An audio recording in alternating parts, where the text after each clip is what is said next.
बिस्मिल्लाहिर्रहमानिर्रहीम। अस्सलाम वालेकुम दोस्तों, आज की इस वीडियो में हम कंसोलिडेशन टेस्ट ऑफ सॉइल सीखेंगे। इसको ASTM D2435 की मदद से करते हैं।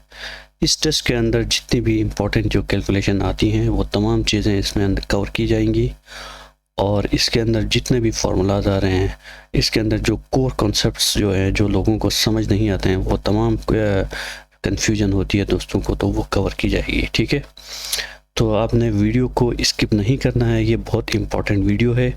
इसमें एक एक फार्मूला और एक कैलकुलेशन आपको सिखाई जाएगी। वीडियो को एंड तक देखना है। तो चलें वीडियो को शुरू करते हैं। This test method covers procedure for determining magnitude and rate of consolidation of soil when it is restrained laterally and drained axially while subject to the incrementally applied control stress loading। इस test की मदद से हम rate of consolidation और इसका magnitude मालूम करते हैं सॉइल का। मिसाल के तौर पे जब भी हम कोई फाउंडेशन डिज़ाइन करते हैं तो वहाँ पे हम ये देखते हैं कि वो सॉइल जो है कितना सेटल होती है, किस रेट से सेटल हो रही है, वो मालूम करने के लिए हमें कंसोलिडेशन टेस्ट परफॉर्म करना होता है। ये टेस्ट हम जो है ना आमतौर पर अनडिस्टर्ब सैंपल पे भी करते हैं और डिस्टर्ब सैंपल पे भी हम ये टेस्ट परफॉर्म कर सकते हैं। इसके जो है ना दो मेथड हैं, मेथड ए है और मेथड बी है। मेथड ए के अंदर जो है ना हम क्या करते हैं, ये जो लैब के अंदर जो भी नॉर्मल जो टेस्ट होते हैं वो मेथड ए के ज़रिए हम करते हैं। जो भी रिसर्च बेस्ड काम होता है वो मेथड बी में करते हैं। ठीक है, इसमें होता ये है incremental load step by step, मतलब हम जो लोड इसमें देते हैं वो स्टेप बाय स्टेप होता है, और इसमें मेथड बी के अंदर जो है ना वो कंटिन्यू लोड होता है इसके ऊपर। ठीक है, उसके बाद लोड एप्लीकेशन की ये मैनुअल या स्टेप वाइज होता है, ये ऑटोमेटिकली कंट्रोल होता है मेथड बी के अंदर। ठीक है, आपने इसको जस्ट आपने रिव्यू करना है और हम इस वीडियो के अंदर जो मेन हमारा जो फोकस होगा वो है इसकी कैलकुलेशन से। ठीक है, तो हम चलते हैं, इसके कैलकुलेशन है उसके ऊपर एक टेस्ट की कैलकुलेशन मैंने किया हुआ है, उस पे वहाँ से हम शुरू करेंगे वीडियो को और आपको बाकी स्लाइड्स भी आस्ता आस्ता दिखाई जाएंगी। ठीक है, ये एक टेस्ट की एक कैलकुलेशन है, कंप्लीट कैलकुलेशन। यहाँ पे हमने लोड दिया हुआ। ठीक है, स्पेसिमेन को जो इनिशियल हाइट है वो यहाँ पे लिखी हुई है। मैंने यहाँ पे दिया हुआ आपको H0 initial height of specimen 19.05 mm, इसकी जो इनिशियल हाइट ऑफ स्पेसिमेन है। ठीक है, और उसके बाद यहाँ पे हमने लिया है DF corrected final dial gauge reading. ये क्या चीज़ है मैं आपको ये समझाता हूँ। सबसे पहले इस स्लाइड के अंदर मैंने यहाँ पे ये चीज़ें लिखी हुई। During the loading both the soil sample and the testing apparatus ring stone compress slightly। Test के दौरान जो अपरेटस का जो रिंग है या स्टोन है, इसके ऊपर जो लोड अप्लाई करता है स्पेसिमेन के ऊपर, वो क्या होता है, स्लाइटली डिफॉर्म होता है। इस चीज़ से हम बचने के लिए हम इसकी कैलिब्रेशन करते हैं, वो कितना डिफॉर्म होता है। जो अपरेटस है, हर अपरेटस की जो भी कैलिब्रेशन है वो अलग होती है। ठीक है, सेम नहीं होती है। To get the true compression we must subtract apparatus deformation from the total dial reading. तो हम क्या करते हैं, जो मिसाल के तौर पर हमारे पास जो डायल रीडिंग आई है 0.288 आई है, और हम इस अपरेटस की जो कैलिब्रेशन है 0.01 है। हम क्या करेंगे, जो डायल रीडिंग है उससे जो अपरेटस जो इसकी कैलिब्रेशन है ना, वो हम क्या करेंगे, माइनस करेंगे। ठीक है, यहाँ पे फार्मूला देख सकते हैं आप, DF करेक्टेड यानी जो करेक्टेड होता है वो DF observe minus D apparatus correction. जो अपरेटस की जो हमने कैलिब्रेशन की है वो वैल्यू हमें पता होती है, उससे हम माइनस करते हैं तो हमारे पास DF करेक्टेड वैल्यू आती है। ठीक है, तो किसी किस्म की कन्फ्यूजन हो तो आप मुझे कमेंट करके बता सकते हैं, मैं आपको इसकी वीडियो बनाऊंगा या आपको कमेंट में ही जवाब दे दूंगा। ठीक है, तो यहाँ पे मैंने इसकी वैल्यूज़ लिखी है 5 पे, यहाँ पे 5.3012 इसकी डायल रीडिंग है डिफॉर्मेशन की। उसके बाद 10 किलो पास्कल के ऊपर ये है, ये तमाम लोड इंक्रीमेंट है, और ये इसका जो है ना डायल रीडिंग है जो कि करेक्टेड है, यानी हमने इसकी कैलिब्रेशन से हमने इसको माइनस करके करेक्ट करके मैंने इस टेबल के ऊपर लिखा हुआ, ठीक है। अब हम ये चीज़ हमें जब मिल जाती है तो हमें निकालना होता है summation delta H final height, ठीक है। ये हम कैसे मालूम करते हैं, इसके लिए हम क्या करते हैं, ये जो हमारे पास ये वैल्यू आ रही है 0.0288, ठीक है, ये क्या है, ये डेल्टा एच है, ठीक है। इसको हम क्या करते हैं, ये तो इसकी आएगी ना, सॉरी, यहाँ पे मैंने लिखा हुआ है इनिशियल हाइट ऑफ स्पेसिमेन, ठीक है। इनिशियल हाइट ऑफ स्पेसिमेन हमारे पास 19.0500 mm है, ठीक है। इसके बाद हमें ये डेल्टा एच हमारे पास ये आ गई है। उसके बाद हमने निकालना है delta H divide by H not. ये निकालने के लिए हम क्या करेंगे, ये इसकी वैल्यू है ना डेल्टा एच फाइनल जो हाइट हमारे पास आई है स्पेसिमेन की, उससे क्या करेंगे, इसको डिवाइड करेंगे, एच नॉट है, एच नॉट क्या है, इनिशियल हाइट ऑफ स्पेसिमेन है 19.05 mm है, ठीक है। ये डिवाइड करेंगे, मल्टीप्लाई बाय 100 करेंगे तो ये आपके पास आएगा summation delta H divide by H not की वैल्यू हमारे पास आएगी 0.15, ठीक है। इसी तरह मैंने इन सब के लिए कैलकुलेशन किया। आपने इस फार्मूले को नोट करना है और आपने भी इसी मेथड को फॉलो करते हुए कैलकुलेशन करना है। अब हमने निकालना है एच, ठीक है।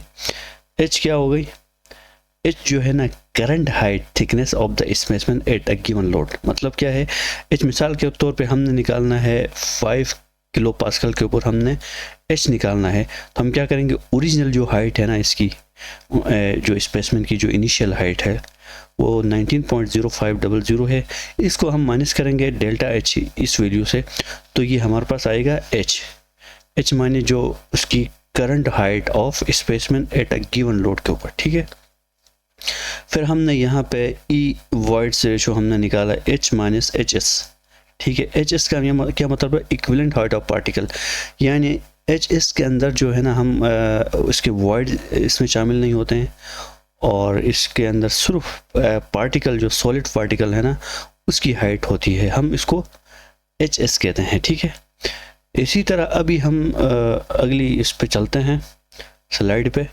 यहाँ पे मैंने कुछ कैलकुलेशंस हमने किया है कोएफिशिएंट ऑफ कंसोलिडेशन के लिए, जो कि इस टेस्ट के अंदर बहुत इंपॉर्टेंट होता है, उसकी कैलकुलेशन मैं आपको समझाऊंगा यहाँ पे इस टेबल की मदद से। यहाँ पे तो मैंने जस्ट वो वैल्यूज़ लिखी हैं, लेकिन मैंने इसकी कैलकुलेशन दूसरी स्लाइड पे निकाला हुआ है, तो ये आप इसको देख सकते हैं, ठीक है। यहाँ पे मैंने तमाम चीज़ों की कैलकुलेशन मैंने लिखी हुई हैं, आपने इसको नोट करना है, ठीक है। तो ये आप देख सकते हैं यहाँ पे मैंने इसकी कैलकुलेशन से यहाँ पे लिखी हुई हैं,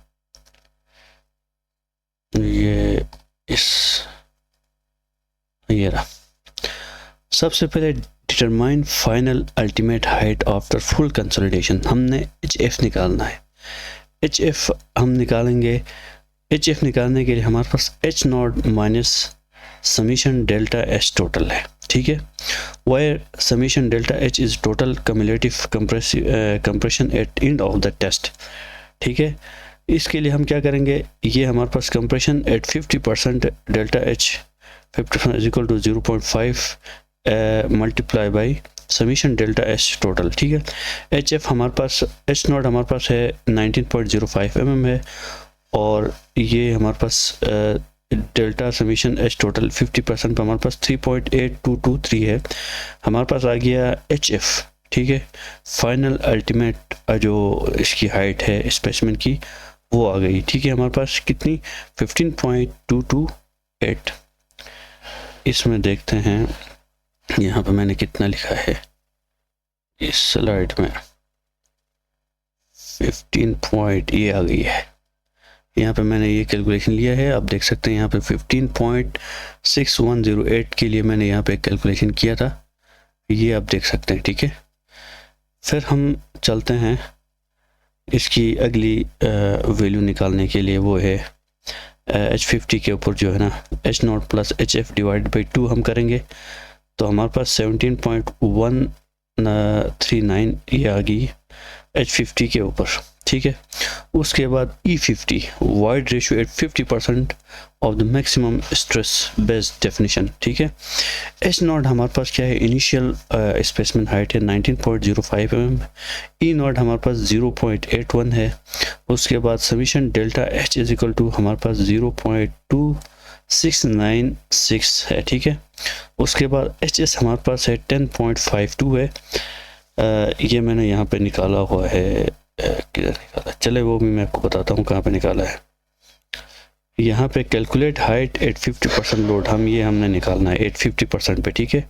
यहाँ पे ये मैंने निकाला है 19.05 minus 0.2696 is equal to 18.7808 mm। उसके बाद क्या करें, कैलकुलेट वाइड रेशियो एट 50%, हमने वाइड रेशियो हम निकालना है 50% पे, ठीक है। तो यहाँ पे ई 50% जो है इसका फॉर्मूला है H50 minus HS divided by HS is equal to, ये हमने निकाला है 18.7804 माइनस 10.52 डिवाइडेड बाई 10.52 हम करेंगे तो ये आपका आ गया 0.78, यानी ई जो है ना E50 पे हमारा जो कैलकुलेशन आती है वो 0.78 आ रही है, ठीक है। उसके बाद हमारा आता है coefficient of consolidation. The coefficient of consolidation CV represents how quickly a saturated soil consolidates, expels water under a given load. It links time, drainage path and degree of consolidation. ठीक है, हम coefficient of consolidation हम क्या मालूम करते हैं, हम कोई भी जो सॉइल है वो कितनी जो है ना वो वाटर को एक्सपेल करती है, ये हम चेक करते हैं। वो सैचुरेटेड सॉइल हो और जो भी गिवन उसका लोड होता है, मिसाल के ऊपर 5 किलो पास्कल 10 किलो पास्कल हो गया, इसके ऊपर हम ये कोफिशिएंट ऑफ कंसोलिडेशन निकालते हैं, ठीक है। यहाँ पे इसका जो फॉर्मूला है कोफिशिएंट ऑफ कंसोलिडेशन का, C V is equal to T V multiply by H square D R divided by T है, ठीक है। ये जो जितनी भी ये टर्म्स हैं ये मैंने यहाँ पे निकाली हुई है सबकी, आप इसको एक दफ़ा अपने साथ नोट रखना है इस फॉर्मूले को। बाकी जो भी टेस्टिंग है आपने इस फॉर्मूले के मुताबिक जो भी कैलकुलेशन आ रही है आपने करना है। तो सी वी कोफिशिएंट ऑफ कंसोलिडेशन, इसका जो यूनिट होता है mm पर सेकंड भी होता है, मीटर स्क्वायर पर सेकंड भी होता है। उसके बाद टी टाइम फैक्टर डायमेंशनलेस होता है, ठीक है। उसके बाद एच डी आर क्या है, length of the drainage path mm में होता है या मीटर में भी होता है। उसके बाद टाइम की बात हो रही है, जो टी है मैन, ये वाला T, time corresponding to a given degree of consolidation, ठीक है। ये मैंने कोफिशिएंट ऑफ कंसोलिडेशन निकाला है। उसके बाद हम देखते हैं यहाँ पे इसकी और भी चीज़ें हैं। The void ratio is plotted against log of the applied pressure to form e log pre pressure from which C C क्या मतलब है, compression index, C R compression index and pre consolidation pressure are determined. E50 क्या है हमारे पास, modulus of elasticity at 50% maximum stress level in the loading range. उसके बाद हमारे पास जो कुछ प्रॉपर्टीज़ हैं वो हमें पता होना चाहिए। तो इसके अंदर मैंने यहाँ पे एक टेस्ट की जो है रिपोर्ट यहाँ पे मैंने लिखा है, इसके एक ग्राफ है, ये आप देख सकते हैं इसके अंदर, ठीक है। मैंने ये तमाम चीज़ें यहाँ पे निकाल के ये लिखी हुई हैं। ये यहाँ पे इसका नॉर्मल स्ट्रेस है एक्स एक्सिस में, इसमें वाई एक्सिस में वॉइड रेशियो है, इसका ये आपका ग्राफ बना हुआ है, ठीक है। यहाँ पे कंप्रेशन पैरामीटर्स हैं, सीसी है, सीएस है, इसके बाद प्री कंसोलिडेशन प्रेशर है, ये केजी में, ठीक है, जो हमें चाहिए होता है। उसके बाद हमारे पास यहाँ पे आप देख सकते हैं P1.1 है, 0.2 है, E1 का मतलब है ये वॉइड रेशियो है, E2 है इस पॉइंट के ऊपर, 0.1 के ऊपर वॉइड रेशियो ये E1 है, 0.2 के ऊपर वॉइड रेशियो E2 है, ठीक है। फिर हमने MV कैलकुलेट किया है, वो भी मैं आपको समझाऊंगा।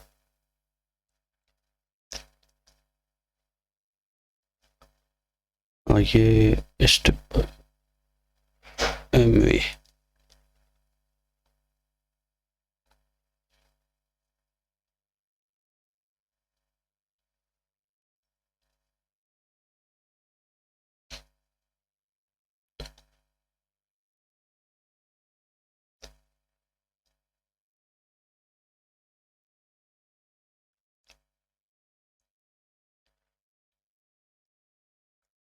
ये हमारे पास MV है, ठीक है। कोफिशिएंट ऑफ कंसोलिडेशन, ये अभी कोफिशिएंट वॉल्यूम कंप्रेसिबिलिटी MV हमारे पास है delta E divided by 1 plus E0 है, ठीक है। कोफिशिएंट ऑफ वॉल्यूम कंप्रेसिबिलिटी है, ये भी इम्पोर्टेंट पैरामीटर है हमारे पास कंसोलिडेशन टेस्ट में, ये भी हमें निकालना होता है। यहाँ पे आप देख सकते हैं इसका मैंने निकाला हुआ है। जो टाइपिकल सॉइल्स हैं उसकी वैल्यू है, सॉफ्ट किले की हमारे पास CV की वैल्यू है कोफिशिएंट ऑफ कंसोलिडेशन की 1 एक्सपोनेंट -9 टू 1 एक्सपोनेंट -7 होती है, ठीक है। इसी तरह मीडियम किले की ये होती है वैल्यू, स्टिफ किले की ये होती है।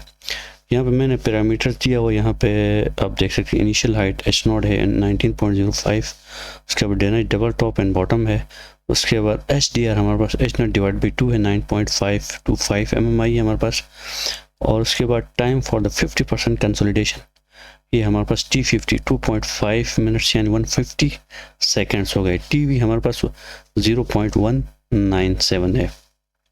तो कोफिशिएंट ऑफ कंसोलिडेशन हमारे पास आ गई है, इसको मल्टीप्लाई करेंगे 0.197 मल्टीप्लाई बाई 9.525 एक्सपोनेंट का स्क्वायर डिवाइड बाई 52 करेंगे तो 0.344 mm पर सेकेंड हमारे पास कोफिशिएंट ऑफ कंसोलिडेशन आ गया, ठीक है। अच्छा, ये यहाँ पे TV जो 50 है ना, 0.197 हमने कहाँ से ड्राइव किया है, तरजागी इक्वेशन है वहाँ से हमने ये इसको ड्राइव किया है। अब हम आते हैं कोफिशिएंट ऑफ वॉल्यूम कंप्रेसिबिलिटी की तरफ आते हैं। इसका ये फार्मूला है, आपने इसको नोट करना है। बाकी हमने यहाँ पे वो चीज़ें हमने कैलकुलेट किया हुआ है। MV मेरे पास ये आ गई इस फार्मूले की मदद से, ठीक है। ये फार्मूला मैंने लगाया है और स्ट्रेस इंक्रीमेंट यहाँ पे डेल्टा सिग्मा है वो 20 किलो पास्कल पे हमने निकाला है MV, ठीक है। 2.965 एक्सपोनेंट -4 आ गया MV की वैल्यू। तो यहाँ पे ये आप देख सकते हैं। फिर हम बात करते हैं ये CS क्या होती है, सेकेंडरी कंप्रेशन इंडेक्स, यानी कोफिशिएंट ऑफ सेकेंडरी कंप्रेशन होती है। तो इसका ये फार्मूला है CS is equal to delta E divide by log 10 T2 into T2 divide by T1 है। ये मैंने इसका कैलकुलेशन यहाँ पे किया हुआ, आप देख सकते हैं। ये तमाम फार्मूले आपने इट इज़ नोट करना है, ठीक है। इसको आप नोट करें अच्छी तरीके से, सॉरी। उसके बाद आपने इस कैलकुलेशन के अंदर किसी किस्म की कंफ्यूजन हो तो आप मुझे कमेंट करके बता सकते हैं, मैं इसको अलग वीडियो में या रिप्लाई करूँगा कमेंट के अंदर ही। अगर आपको वीडियो अच्छी लगी हो तो वीडियो को लाइक करें और चैनल को सब्सक्राइब करें। Thank you for watching this video.